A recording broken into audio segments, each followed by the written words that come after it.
Hi there, and welcome to Graham's Guide Friday Live this Friday, the 5th of January, and welcome back after the break.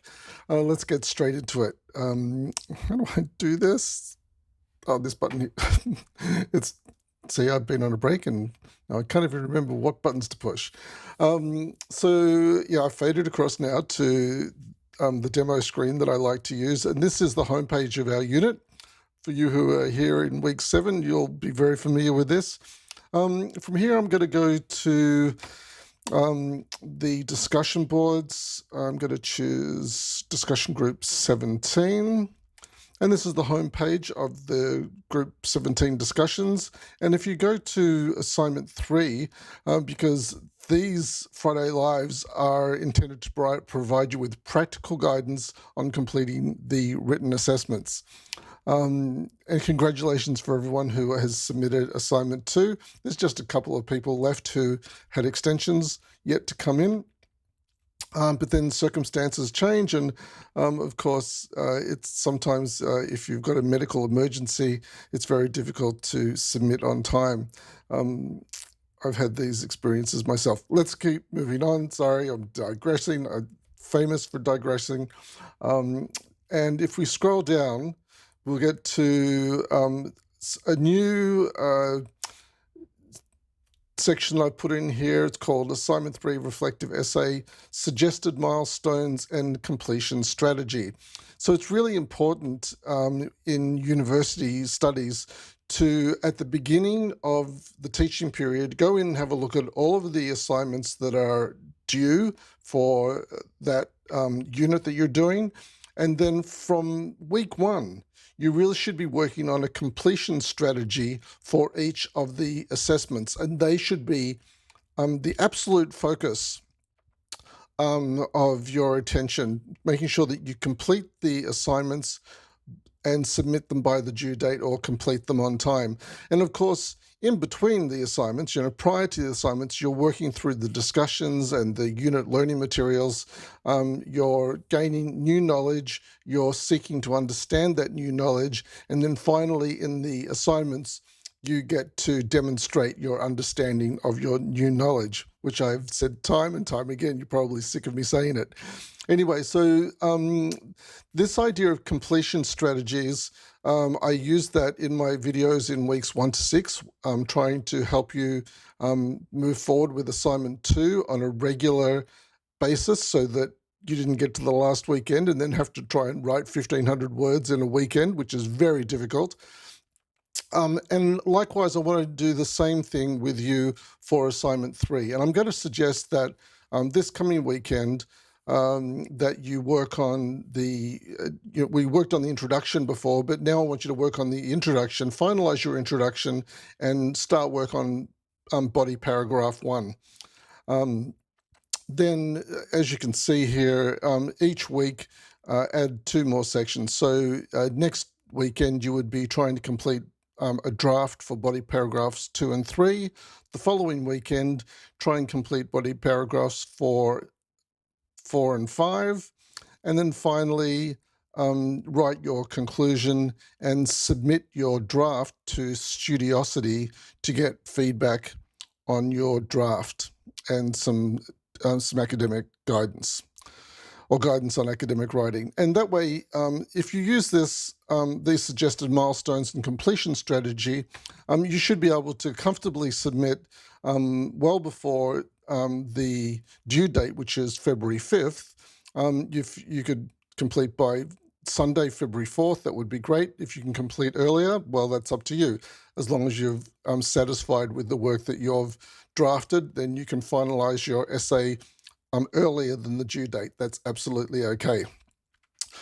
Alrighty, so the other thing I wanted to talk to you about today was essay structure, and I'm going to go back into the library. And I think if I click here on help, that's a short way in. Yes, help and then library, because I want to take you back to academic writer.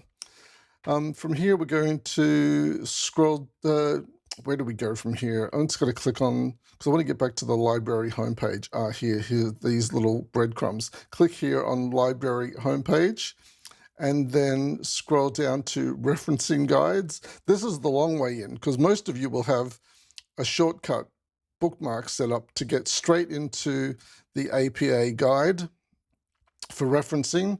And once you're on this page, then scroll down to Academic Writer, click on Try It Now, and this will take you into the tool of preference for me for writing. I mean, I really enjoyed using Word for writing, and I still use Word, but for this added assistance of getting correctly writing in APA style, this Academic Writer by APA is a no-brainer for me.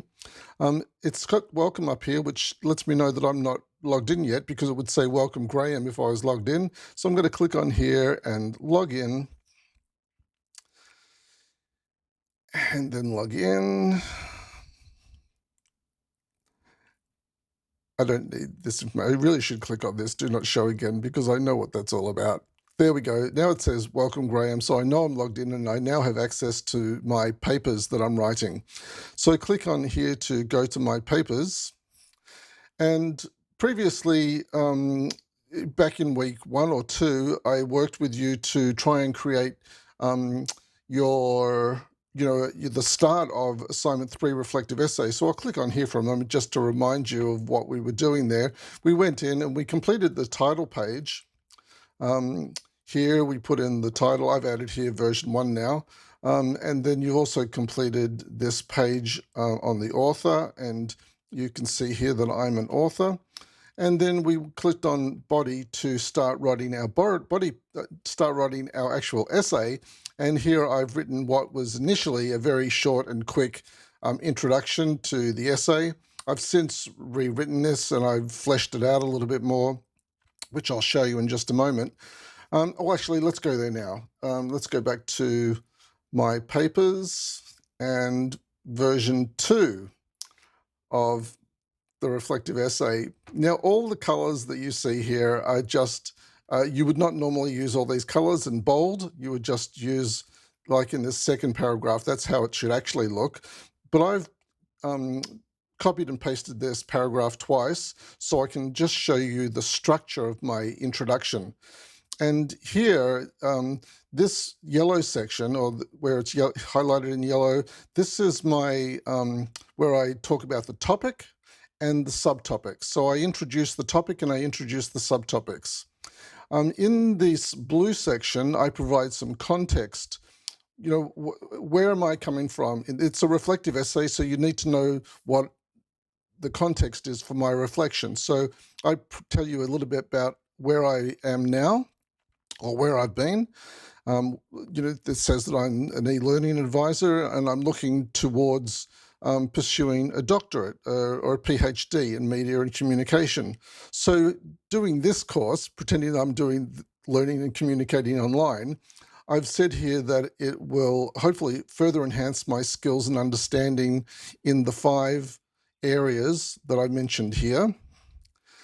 And that's the context. And then finally, you need to provide a thesis or present your argument. And my argument is that this journey has been transformative to help me achieve my unit and course goals, in all of these 5 areas. And this transformation is marked by a shift in my self-assessment ratings. Now, for those of you who are familiar with the assignment 3 question, you'll notice here that I've used some language that is directly from the question. Let me actually go into the assignment 3 question. How can I do that? Go back to the home page and into assignments and down to assignment 3 and into, when it comes up, into assignment details. So this is really the question here. It says here that you are to write a personal reflection that examines how you have developed in this unit. That's important, in this unit, so don't be talking about your progress in other units, and in these 5 areas. So in my essay that I'm writing, in my introduction, I used the same words. I'm talking about my professional development journey within this academic unit and on the 5 critical areas of time management, academic self-efficacy, learning and communicating online, and progress towards a specific unit goal and a course goal. So I need to talk about that in my thesis statement. And that's what I've said here, that I believe that this journey in this unit has been transformative in achieving those goals. Here it talks about that it's marked by a shift in my self-assessment ratings. And that's because here it's suggested that you refer to your self-assessment ratings. Where is it? Down here. You may like to refer to the following to assist you with planning your reflective essay: your self-assessment and learning from the 3.4 activity. So I recommend you go back to that 3.4 activity and have a look at that self-assessment. You may not have saved it, that's okay. Just go back and pretend you're in week 3 and answer the questions there as if you're in week 3, and then think about the changes in your academic knowledge and in your confidence between week 3 and now.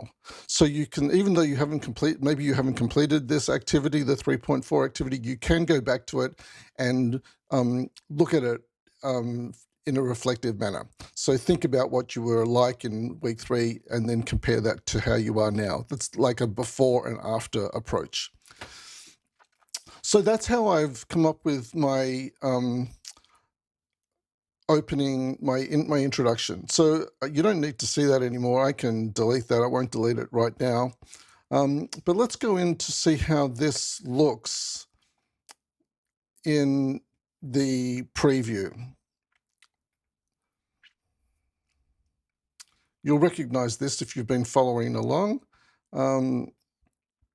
Here, and I'm just going to reduce the size of that a little bit so we get down to a page. It actually makes it really small, doesn't it?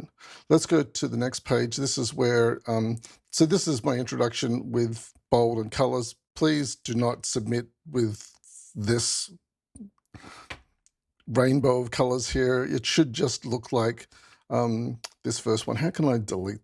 I kind of want to delete it and I don't want to delete it. Let me go back to edit. Sorry, I think I will delete it. It's kind of annoying. And delete. This is just so that you can see what it should look like. Okay, let's go back to the preview now. I've deleted that. And go on to the next page. Okay, so this is what it should look like on the page. Your opening, your introduction should look something like this, about this long. This is actually about 180 words long. About 175 words would be ideal, but if you've gone over a little bit, that's okay, because you have got that margin. You can go up to 1,650 words if you need to. So that's the introduction.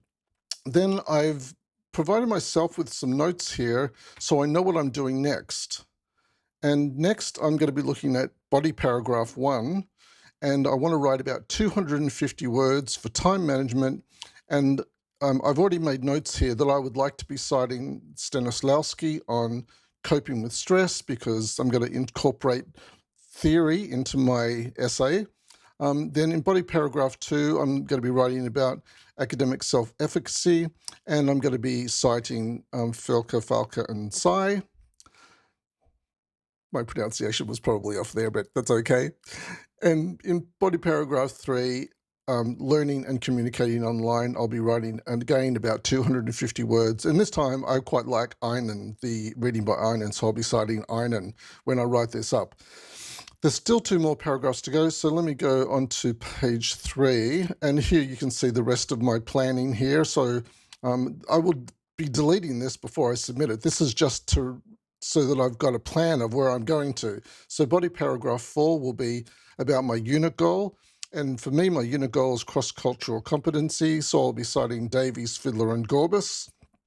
And then in body paragraph 5, I'll be writing about my course goal. And in this case, it's metacognition, and I'm going to be citing both Chu and Livingston. The Dr. Chu videos are amazing. I highly recommend you watch them if you're intending to write about metacognition. And then finally, I'll be bringing it all together in a conclusion of about 175 words. And if you follow this pattern, this brings you to about 1,600 words, so you've got a bit of leeway. That's the essay structure that I would highly recommend, and that's how it would work out if you're using it here in Academic Writer. You can also, of course, write this in Word, just use the same structure as what I've shown you here. Don't include version 2 here. By the way, just make sure that your assignment title is Assignment 3, Reflective Essay. I've just done that so that I can know where I'm up to. Alrighty, the difference between versions. Alrighty, I think that's enough. The other thing I was going to talk about is writing practice. And just quickly on writing practice, I highly encourage you to, in your discussion board posts, practice your citing and referencing. Even if you're only writing a sentence or two, that's perfectly okay, but it will give you some confidence. And I know you won't want to be writing, you won't really want to be practicing your citing and referencing because you may be concerned that others will see your mistakes. Well, here's the good news. If you make mistakes and I provide you with feedback that corrects them, not only are you benefiting, but you're helping out your colleagues as well. So if you're making mistakes, see that as a positive. And if you you write very, very well with your academic writing and you're receiving praise, well, then I'll also be praising what you've done well, so others can also benefit from the good work that you do. So either way, it's quite okay to post your work in the discussion boards by practicing your academic writing there and practicing your citing and referencing. That's probably enough for me today. Thanks for joining me. I will see you in the discussions. I'm marking your essays, busily marking your essays at the moment, and looking forward to getting those back to you. They will be available if you submit it on time. We usually try and provide them back within 2 weeks of the submission date. So the submission was Monday the 1st, so that means Monday the 15th, around Monday the 15th or Tuesday the 16th, you should be getting your results back for A2 or Assignment 2. Thanks for joining me today. See you in the discussions. Bye for now.